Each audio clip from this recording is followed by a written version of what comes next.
The Delivery Man's Rise, Part 2. Zhou Yi stood in front of the floor-to-ceiling windows on the 88th floor of the Global Financial Center, overlooking the glittering lights along the Huangpu River. A year ago, he had been a delivery man worrying about rent. Now, he was the youngest investment director at Lin Capital, managing a fund worth $1 billion. Director Zhou, Mr. Lin would like to see you in his office, the secretary said softly. Zhou Yi adjusted the cuff of his Armani suit and walked toward the executive office at the end of the corridor. Over the past year, it felt like he had boarded a rocket. Under Lin Shurqing's guidance, he had transformed from a financial novice into the industry's rising star known as the Golden Touch. Every investment he handled was eerily accurate, earning him an astounding record of 47 consecutive successful trades. "Come in," Lin's deep voice called from inside. In the office, Lin Shurqing was discussing something with several senior executives. Seeing Zhou Yi enter, he showed a rare smile. "Our prophet has arrived." The executives looked at Zhou Yi with a mix of admiration and envy. Zhou Yi nodded humbly and took a seat at the end of the long table. "The Fed has a rate decision meeting next week," Lin cut straight to the point. "What's your take?" A string of numbers and graphs flashed before Zhou Yi's eyes. In recent months, he had realized that his ability had evolved. Not only could he foresee price changes, he could now perceive complex economic data. But the side effects were worsening. Every use left a stabbing pain in his temples. "There will be a 50 basis point hike," Zhou Yi said, enduring the pain. "And Powell will strike a hawkish tone. The dollar will surge." The room fell silent. This was the exact opposite of what most institutions were forecasting. Consensus expected only a 25-point hike.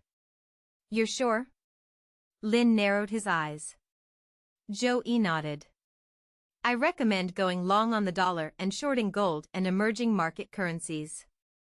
Lin was quiet for a moment, then slammed the table. "Do it, 10 times leverage." After the meeting, Lin kept Zhou Yi back. "The headaches are getting worse, aren't they?" Zhou Yi looked up in surprise. He had never mentioned the side effects to anyone. "Don't look so shocked," Lin handed him a glass of whiskey. "I've seen too many geniuses. They all pay a price. Yours is headaches? Insomnia? Hallucinations?" Zhou Yi's hand trembled as he took the glass. "All of the above. And it's getting worse." "Control your usage," Lin's tone softened. "Those who overdraw their gifts tend to burn out the fastest."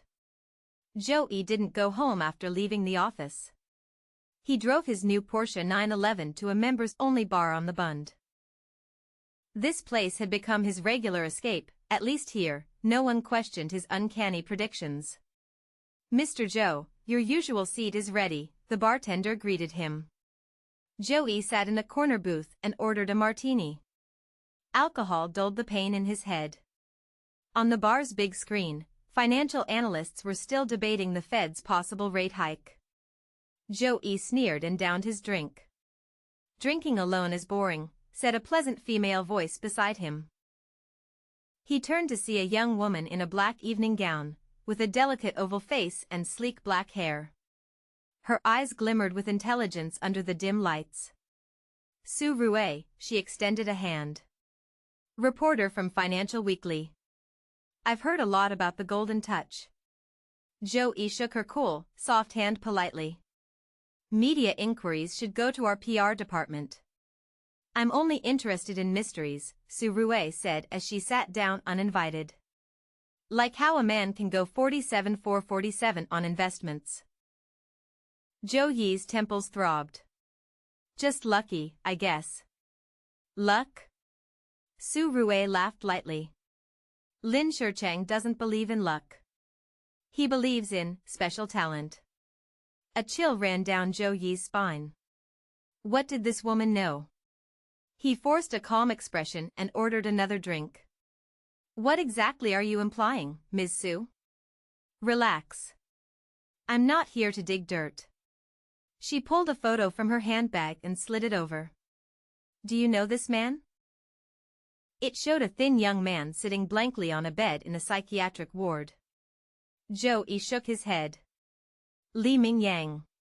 2 years ago, he was Wall Street's brightest star, 92% prediction accuracy. Su Rui lowered her voice. Then he claimed he could see price changes.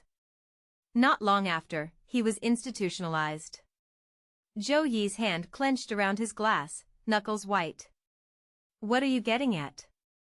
Be careful of Lin Shicheng. Su Rui leaned closer, her jasmine perfume filling Zhou Yi's senses.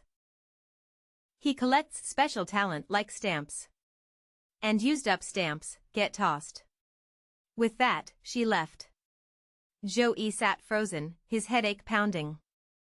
3 days later, the Fed announced a 50-point hike, with Powell delivering a surprisingly hawkish message. Lin Capital made a fortune, and Zhou Yi received an 8-figure bonus. At the celebration banquet, champagne flowed and compliments echoed, but Zhou Yi felt uneasy. Su Rui's warning and Li Mingyang's vacant eyes haunted his thoughts. Director Zhou, Mr. Lin would like to see you in the VIP room, a waiter whispered. Inside, Lin was chatting with unfamiliar faces. Spotting Zhou Yi, he slung an arm around his shoulder. Come, meet some friends from the Securities Commission and Mr. Li from the banking regulator. Zhou Yi greeted them politely. Why were senior regulators attending a private party? Zhou Yi is our top asset, Lin introduced him proudly. His predictions are flawless. A balding man gave Zhou Yi a long, thoughtful look. Heard you even got the Fed decision right? Impressive. The atmosphere shifted. Zhou Yi felt a wave of unease and excused himself. At the restroom sink, he splashed cold water on his face. His reflection stared back, dark circles under his eyes, skin pale like a sick man. Used stamps get tossed, Su Rui's voice echoed in his mind. Back in the banquet hall, Zhou Yi found a strange woman sitting in his seat. She wore a revealing mini dress and giggled while toasting Lin. Zhou Yi, this is Xiaoxua, Lin said with a knowing smile. She'll take good care of you tonight. Don't go back to that lonely apartment. The woman immediately latched onto him, her heavy perfume making his head spin. Zhou Yi forced a few polite words and excused himself, citing a headache. Night air cooled his fevered skin. He declined the driver and walked alone through the empty streets. A year ago, he had nothing, but lived with dignity. Now, he had wealth and power but felt a gnawing loneliness and fear. His phone buzzed, it was a voice message from his mother. Xiao Yi, I heard you were on TV again. Aunt Wang said you're a big shot now at some finance company. I made dumplings for you. When are you coming home? Zhou Yi's eyes welled up. He hadn't visited in 3 months, always claiming to be too busy. His mother still lived in that rundown apartment and refused to move, saying she wasn't used to fancy places. A taxi stopped beside him. On impulse, Zhou Yi gave his mother's address. In the musty stairwell of the old complex, the smell of mildew and neighbors cooking filled the air. Zhou Yi stood at the door, suddenly hesitant. Who is it? His mother's voice called out. Mom, it's me. The door opened. His mother's face lit up in the warm yellow light. She was still wearing an apron, flour on her hands. Why didn't you tell me you were coming? The dumplings aren't ready yet. Zhou Yi hugged her tightly, tears silently falling. Her frail body was his strongest refuge. What's wrong? She patted his back. Work trouble? Zhou Yi shook his head, wiping away tears. I just missed you. Let me help with the dumplings. In the tiny kitchen, mother and son sat facing each other, just like when he was a child. She chattered about neighbors, and Zhou Yi quietly listened, his headache fading. Oh right, she suddenly remembered. Mr. Chen called. Said it was urgent.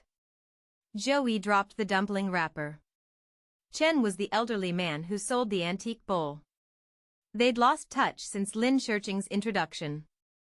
What did he say? Said to call him back ASAP. Seemed serious. She looked at him worriedly. You don't look well, Zhou Yi. Are you overworking? I'm fine.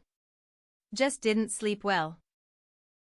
That night, Zhou Yi slept in his childhood room, and had his first dream in months without numbers or price changes.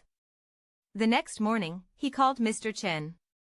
Xiao Zhou, something's wrong. You need to get away from Lin Shicheng. The old man's voice was urgent. What happened? Take your time. I had dinner with one of Lin's old subordinates last night. He drank too much and let something slip. Mr. Chen's voice dropped. Lin is using you to gain insider information. He's planning to release a fake earnings report next week, then dump the blame on you. Zhou Yi's heart sank. He should have seen it coming. Lin had recently been asking him to predict unreleased financial reports and was deliberately arranging coincidental meetings with regulators. Thank you, Mr. Chen. I'll be careful. Hanging up, Zhou Yi stood at the window, watching children playing downstairs. A year ago, he had nothing, but lived freely. Now, he had everything. But could lose it all at any moment. His phone rang again. It was Lin Shicheng. Zhou Yi, come to the office now. There's an important project for you. Zhou Yi took a deep breath. He knew he was standing at a crossroads. One way led to a bottomless abyss. But turning back, was it even possible?